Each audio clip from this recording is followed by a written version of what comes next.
জোরে হ্যাঁ যদি সম্ভব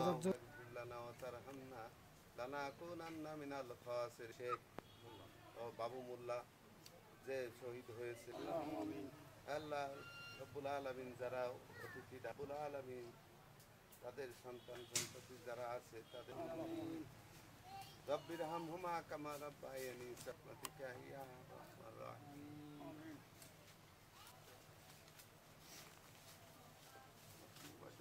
পাঠাই জায়গাতে ঠিক আছে হুজুরের কাছে পাঠাই দিবেন বসে থাকি।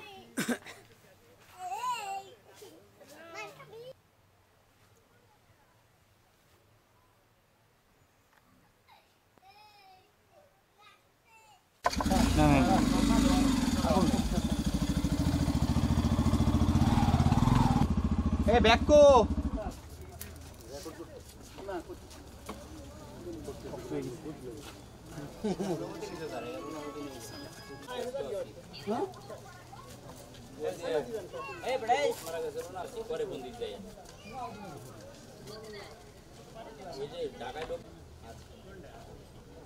বাসা যাবে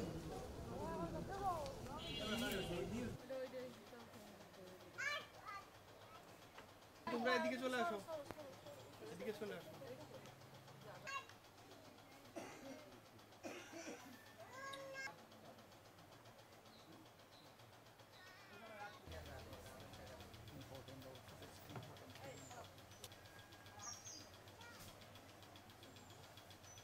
শুরু থেকে এই আন্দোলনের সাথে অতপ্রোতভাবে জড়িত।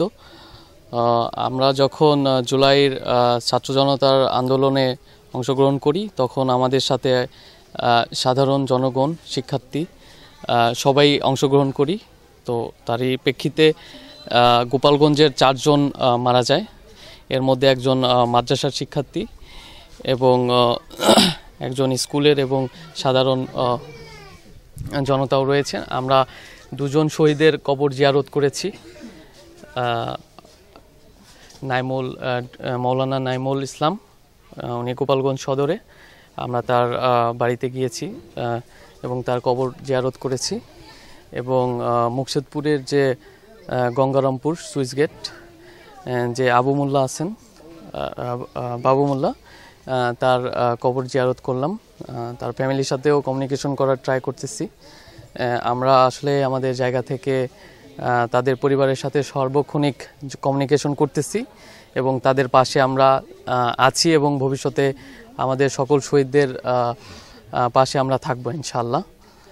আমার নিজের বাড়িও গোপালগঞ্জ, তো আমি ঢাকা থেকে এসেছি এবং চেষ্টা করব প্রতিটি শহীদের বাড়িতে গিয়ে তাদের কবরটা জিয়ারত করার এবং তার ফ্যামিলির সাথে কমিউনিকেশন করার এবং তাদের সুবিধা অসুবিধা আমাদের জানা এখন দায়িত্ব। দ্যাটস ওয়াই আমরা ট্রাই করতেছি যে তাদের সাথে সার্বক্ষণিক যোগাযোগটা করার। আপনারা জানেন জুলাই স্মৃতি ফাউন্ডেশনের কার্যক্রম অলরেডি চলতেছে।